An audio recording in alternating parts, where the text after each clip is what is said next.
Apa kabar Konco Web TV? Bertemu lagi dengan Dina dalam Warta Media hari ini. 3 berita terbaru akan Dina sampaikan beberapa menit ke depan, dikutip dari Jawa Post. Jangan lupa subscribe dulu official Wonosobo Web TV. Berita pertama, sekitar 8.000 anak di Wonosobo terindikasi stunting. Angka stunting di Kabupaten Wonosobo masih menjadi pekerjaan rumah serius yang membutuhkan penanganan ekstra. Berdasarkan data Gizi Terpadu, per Juni 2026, prevalensi stunting di Wonosobo masih berada di angka 18,07% atau sekitar 8.067 anak. Kondisi ini menjadi perhatian pemerintah Kabupaten Wonosobo. Bupati Wonosobo Afif Nur Hidayat menginstruksikan seluruh elemen untuk bergerak secara bersama-sama. Bupati Afif juga menyampaikan bahwa penanganan stunting tidak bisa dilakukan dengan pendekatan yang sama di setiap wilayah. Setiap desa memiliki tantangan yang berbeda. Karena itu diperlukan intervensi yang terarah, penguatan komunikasi perubahan perilaku, serta koordinasi yang semakin erat hingga tingkat kecamatan dan desa. Afif juga memberikan apresiasi kepada para kader, tenaga kesehatan, dan penyuluh yang selama ini menjadi garda terdepan dalam penanganan stunting di lapangan. Penanganan stunting di Wonosobo ini tidak hanya menjadi tanggung jawab pemerintah, tetapi membutuhkan keterlibatan seluruh elemen masyarakat agar upaya penurunan stunting dapat dilakukan secara bersama-sama dan tepat sasaran.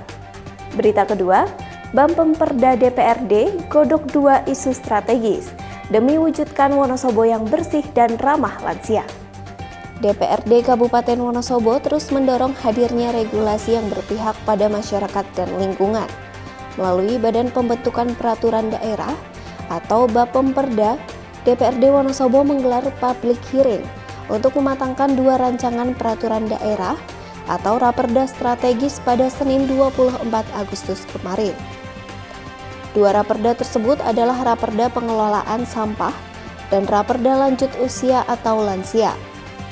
Kegiatan ini dipimpin Ketua Bapemperda DPRD Wonosobo Doni Hermanto dan melibatkan sejumlah pemangku kepentingan untuk menyerap aspirasi masyarakat. Untuk persoalan sampah, DPRD mendorong adanya sistem pengelolaan yang dilakukan sejak dari sumbernya. Raperda ini tidak hanya mengatur pola angkut dan buang, tetapi juga mendorong edukasi pembatasan timbunan sampah, pemilahan sampah organik dan anorganik dari rumah tangga hingga proses daur ulang sebelum sisa sampah dibawa ke TPA. Doni Hermanto menyampaikan bahwa kuncinya ada pada regulasi yang rapi serta keterlibatan aktif seluruh elemen warga. DPRD ingin memastikan Wonosobo tumbuh menjadi daerah yang jauh lebih bersih, sehat, dan nyaman untuk ditinggali. Sementara itu, Raperda Lanjut Usia disiapkan untuk memberikan perhatian lebih terhadap kesejahteraan warga lansia. Regulasi tersebut mencakup peningkatan akses pelayanan kesehatan yang ramah lansia, perlindungan sosial, hingga penyediaan ruang agar lansia tetap aktif, produktif, dan dapat berkontribusi di tengah masyarakat. Doni juga menegaskan bahwa para lansia tidak hanya membutuhkan perhatian dari pemerintah, tetapi juga memiliki hak konstitusional untuk tetap dihargai dan hidup secara bermartabat. Melalui kedua Raperda ini, DPRD Kabupaten Wonosobo menegaskan komitmennya dalam membentuk produk hukum daerah yang responsif, inklusif, dan memberikan dampak bagi masyarakat. Berita terakhir, 3 putri Wonosobo maju MTQ tingkat nasional. 3 putri terbaik Kabupaten Wonosobo berhasil terpilih untuk mengikuti ajang MTQ nasional ke-31 tahun 2026. Ajang MTQ nasional tersebut akan berlangsung di Semarang pada 11 sampai dengan 20 September 2026. Ketiga pelajar ini sebelumnya berhasil melewati proses seleksi yang ketat dan akhirnya terpilih untuk memperkuat kontingen Provinsi Jawa Tengah. Ketiga putri tersebut adalah Vivi Rahayu yang akan mengikuti cabang Qiraat Murotal Dewasa Putri, Syaula Zafira pada cabang Tahfiz 1 Juz Tilawah Putri, serta Ariana Husnayani pada cabang Kaligrafi Dekorasi Putri.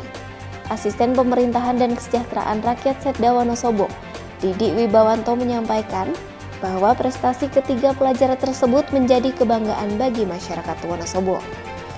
Didik juga menyampaikan bahwa 3 putri terbaik ini telah melalui proses pembinaan dan pembuktian panjang hingga layak mewakili Jawa Tengah. Hal ini bukan sekedar kompetisi, tetapi pembuktian bahwa generasi muda Wonosobo memiliki kedalaman ilmu keagamaan dan kualitas keahlian yang mampu bersaing di tingkat nasional. Pemerintah daerah juga memberikan dukungan penuh dan berharap penampilan ketiga peserta tersebut dapat menginspirasi generasi muda lainnya di Wonosobo.